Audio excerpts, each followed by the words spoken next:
Express 24 के digital platform पर जिले के तमाम छोटी बड़ी खबरों के साथ बने रहिए मीडिया एक्सप्रेस 24 पर। धर्म, अध्यात्म और पर्यटन का प्रसिद्ध स्थल मंदार सांप्रदायिक सद्भाव के साथ साथ सांस्कृतिक समृद्धि का भी प्रतीक माना जाता है। पर्यटन की दृष्टि से मंदार के गर्भ में कई पुरातात्विक अवशेष भी छिपे हैं, जिसका पूर्व में पुरातात्विक सर्वेक्षण के उपरांत कई शिलाखंड एवं पांचजन्य शंख भी मिले हैं। बहरहाल आज मंदार की तराई में बसे घने वन क्षेत्र में मोर अभ्यारण्य क्षेत्र स्थापित करने की पहली कड़ी में वन प्रमंडल पदाधिकारी बांका राजीव रंजन के द्वारा इन घने जंगलों में 2 मोरनी और 1 मोर को अपनी पूरी टीम के साथ छोड़ा गया। राष्ट्रीय पक्षी मोर के अभ्यारण्य स्थल मंदार की तराई में बसे घने वन जंगल में विशेष बैरिकेडिंग के साथ वन विभाग की विशेष टीम के साथ निगरानी एवं देखरेख के साथ वन प्रमंडल पदाधिकारी की विशेष निगरानी में आज से प्रारंभ हो गया। इस अवसर पर वन प्रमंडल विभाग की पूरी टीम उपस्थित थे। बहरहाल इस मंदार की तराई एवं वन क्षेत्र मंदार के शिखरों पर आने वाले समय में पर्यटक राष्ट्रीय पक्षी मोर का भी दीदार कर सकेंगे, जो बांका जिला एवं मंदार क्षेत्र की बड़ी उपलब्धि मानी जा सकती है। नमस्कार, इस वक्त मैं मौजूद हूँ मंदार का उच्च शिखर यहाँ से दृष्टिमान हो रहा है। किस तरह यह एक मनोरम दृश्य आपके समक्ष है। बांका जिले के लिए जो ये मंदार क्षेत्र है, जो पौराणिक मंदार जिसकी गाथा धर्म पुराणों में वर्णित है, यहाँ वन क्षेत्र में वन प्रमंडल पदाधिकारी के द्वारा है और मोर अब को छोड़ा गया है। इस क्षेत्र में अब दर्शक, यहाँ के पर्यटक मोर का भी दर्शन करेंगे और इस क्षेत्र में मोर लाने का श्रेय आइए मैं रूबरू कराता हूँ ऐसे सामाजिक कार्यकर्ताओं से, जिनके सहयोग से आज सचमुच यहाँ के द्वारा मोर को जंगल में छोड़ा गया। क्या नाम हुआ आपका? जी, मेरा नाम राहुल कुमार डोकानिया है। मेरा बांका निवासी हूँ। बौसी मेरा क्या मानते हैं आप, बांका क्षेत्र का जो ये पौराणिक मंदार है, यहाँ एक मोर अभ्यारण्य बनने जा रहा है और इसमें आपकी महती भूमिका रही है, क्या मानते हैं? ये प्रेरणा कहाँ से मिली आपको? क्योंकि मंदार जो है वो सतयुग का पहाड़ है। सतयुग के द्वितीय खंड में कहा जाता है कि समुद्र मंथन जो हुआ था तो उसमें इसका उपयोग किया गया था। यहाँ से समुद्र मात्र एरियल डिस्टेंस 100 किलोमीटर है, जिसे क्षीर सागर बोलते हैं पौराणिक मान्यताओं के हिसाब से। अभी नए शब्दों में बोला जाए तो वे ऑफ बंगाल, बंगाल की खाड़ी बोलते हैं। तो ये समुद्र से लगा हुआ ही भाग था जहाँ पे आज मंदार है। समय कालांतर में मिट्टी चढ़ गई और मैदान बन गया। मैंने यहाँ से 2007 में मैं राजा राम जी के साथ मिलके यहाँ मैंने एक बार खुदाई कराई थी, तो एक 5.5 फीट का शंख निकला था और उसी को लेके फिर एएसआई की टीम भी आई थी। उन्होंने रिपोर्ट में बताया था कि यहाँ जो भी कलाकृतियाँ मौजूद है वो गुप्त काल की बनी है। और उसके बाद यहाँ पर जब मैं और जानकारी किया तो पता चला यहाँ मोर बहुत होते थे, हिरण बहुत थे, एक 2-3 बाघ भी पाए जाते थे यहाँ के जंगलों में। लेकिन कालांतर में धीरे धीरे सब नष्ट हो गए, कोई देखने वाला नहीं था। फिर मैंने इनकी सर्वे कराई। मैंने यहाँ पर सर्वे कराने पर पता चला कि ये मोर अभ्यारण्य के लिए बिल्कुल उपयुक्त जगह है। जगह स्वयं है।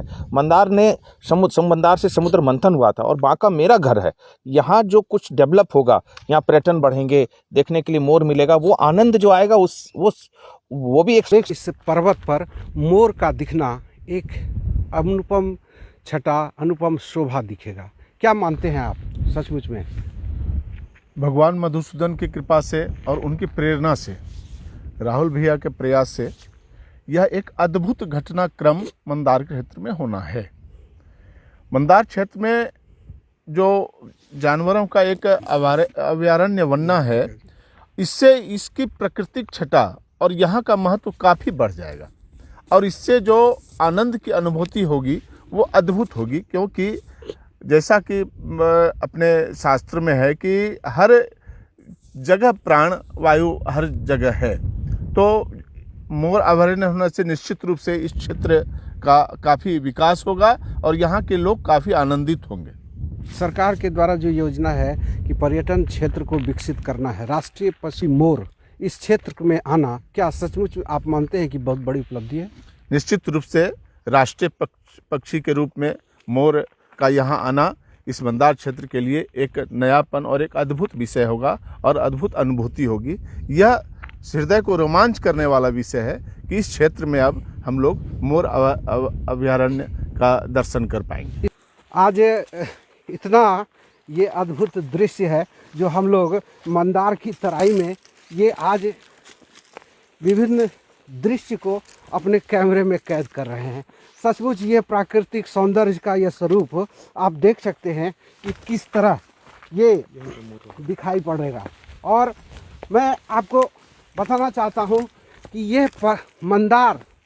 यह मंदार का जो क्षेत्र है, ये इसकी गिनती अभी जैसे राजा राम जी ने बताया कि सचमुच इसका इतिहास कितना वर्ष पुराना है, बताइए। ये आपको मैं बताया कि यह इस सृष्टि की उत्पत्ति स्थल है, इसलिए इसके समय को आंकना ये माने कई कालों से यहाँ खड़ा है यह मंदार, और इसके काल को आंकना यह इसको इसकी बात नहीं। सतयुग के द्वितीय ये जो दृश्य है, ये उदयमान सूर्य का जो स्वरूप यहाँ दिखाई पड़ता है वह भी अद्भुत है। इस विषय में बताइए, क्या सचमुच जो देखिए ये सूर्य का उदयमान दृश्य है, ये सतयुग का जो द्वितीय खंड था उसमें जब लक्ष्मी का लोप हुआ था उस समय समुद्र मंथन हुआ था। तो इसकी उम्र अगर आंकी जाए तो 4 लाख वर्ष पूर्व आंकी जा सकती है। अगर सृष्टि के 4 खंड में बांटे, सतयुग, त्रेता, द्वापर, कलयुग, और कलयुग की आयु जोड़ी जाए, सतयुग की आयु, त्रेता, द्वापर की आयु जोड़ी जाए तो सतयुग के द्वितीय खंड से लगभग 4 लाख वर्ष पूर्व हो जाते हैं। मैं और दर्शकों को ये बताना चाहता हूँ कि पौराणिक गाथा के अनुसार इसी तरह के खंडहर में, गुफा में ऋषि मुनि तपस्या किया करते थे। क्या मानते हैं राजा राम बाबू आप कि सचमुच में यही वह दृश्य होगा, यही वह जगह होगा जहाँ वीरान जगह पर ना कुछ बसेरा है, ना कोई रहने का जगह है, लेकिन संत मुनि यहाँ बैठकर तपस्या किया करते थे? निश्चित रूप से यह विषय आज करते हुए, चर्चा करते हुए शरीर का रोंगटा खड़ा हो जाता है। आपको हम बताऊं कि यहाँ यह एक तपोभूमि रही है मंदार, और इसमें इतने बहुत सारे हमारे तपस्वी भगवान को प्राप्त किए हैं इसी स्थल पर। जैसे हमारे सान्याल महोदय हुए, लाहड़ी महोदय हुए, या फिर जैनियों के तीर्थंकर हैं वो हुए। और यह क्षेत्र जो है वो धर्म के से जुड़ा हुआ क्षेत्र है। बहुत सारे ऋषि मुनियों के यह तपस्थल रहा है। इसमें अनेकों गुफाएं हैं, जिसमें सुखदेव मुनि का गुफा जो सबसे अभी प्रचलित है, वो ऐसे जगह पर है, वहाँ जाना भी दुर्लभ है लोगों को। ये मैं अपने दर्शकों को ये दिखाना चाहता हूँ कि ये जो पर्वत है, पर्वत का ये खंड है, ये मंदार का ही अंग है, जो कि चारों तरफ ये, क्या ये मानते हैं आप कि ये पूर्व में ही, शुरू से ही यह प्रारंभिक परिदृश्य में ऐसा ही है कि यह विकसित रूप में हुआ है? ये आपको मैं बताऊं कि इस मंदार पर्वत को जब हम लोग मंदार के पूरब की ओर जाएंगे तो आपको बताएं कि पूरे विश्व में मात्र एक ही यही पर्वत है जो सिर्फ एक शिलाखंड का बना हुआ है।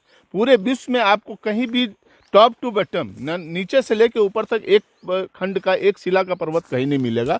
इससे भी प्रतीत होता है। और इसी पर्वत के खंड से, जैसे हम लोग बासुकीनाथ और देवघर में जो मंदिर बनी हुई है और उसमें जो शिलाएं लगी हुई हैं, आपको बताएं कि वो शिलाएं इसी मंदार से जाकर उस मंदिर का निर्माण हुआ है। वहाँ की शिलाएं जो हैं यहाँ की शिलाओं से मिलता है। तो यहाँ यह मंदार पर्वत निश्चित रूप से संस्कृति के रूप में धरोहर और विश्व का एक अद्भुत स्थल है।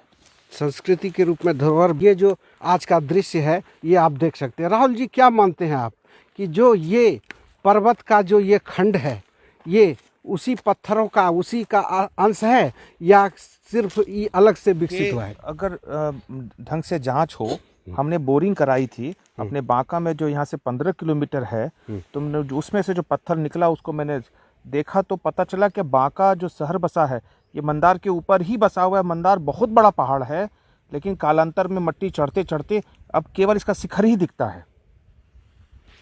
मट्टी चढ़ते चढ़ते केवल इसका शिखर ही दिखता है। आज मंदार का दर्शन सचमुच में एक अद्भुत रूप में यहाँ हम लोगों ने किया है और हमारे साथ वरिष्ठ पदाधिकारी, वन प्रमंडल पदाधिकारी भी कुछ देर पहले संग थे। और आज ये जो छठा प्राकृतिक दृश्य है, इसमें जो अद्भुत गुण है, एक औषधीय गुण, औषधीय पौधा के साथ साथ बहुत ऐसे रत्न भी यहाँ हैं। क्या मानते हैं आपकी मंदार में कुछ रत्न की भी प्राप्ति हुई है क्या? निश्चित रूप से रत्न की जब बात करते हैं तो आपको बताऊं कि यहाँ 14 रत्न की प्राप्ति इसी मंदार पर्वत के इससे हुई थी। और एक विशेष जो चर्चा का विषय है, मैं एक विषय बहुत ही बड़ा विषय है जिसे रखना चाहता हूँ कि जो अपना जाके कुंभ मेला लगता है, जैसा मानते हैं कि यहाँ से अमृत निकला था और छलका था कहीं जाके, और वहाँ कुंभ मेला लगता है उस बूंद से, तो जहाँ से अमृत की प्राप्ति हुई थी वहाँ यह कितना बड़ा मेला होना चाहिए। और यह एक बहुत बड़ा प्रश्न है कि ब्रह्म मुहूर्त में जो मंदार के शिखर का दर्शन हो जाएगा, उन्हें मोक्ष की प्राप्ति होगी। किस तरह यह अद्भुत स्वरूप, मैं कैमरामैन से कहूँगा कि मंगल उस उच्च शिखर को अपने कैमरे में कैद करें, दिखाएं दर्शकों को कि सचमुच इस क्षेत्र के ऊपरी सतह पर जब मोर का पंख फैलते हुए दर्शक देखेंगे तो कितना अजीब और कितना सौंदर्यमान और अनुपम दृश्य होगा। कैमरा पर्सन संजय के साथ राजेश पंजीकार, मीडिया एक्सप्रेस, मंदार, बौसी।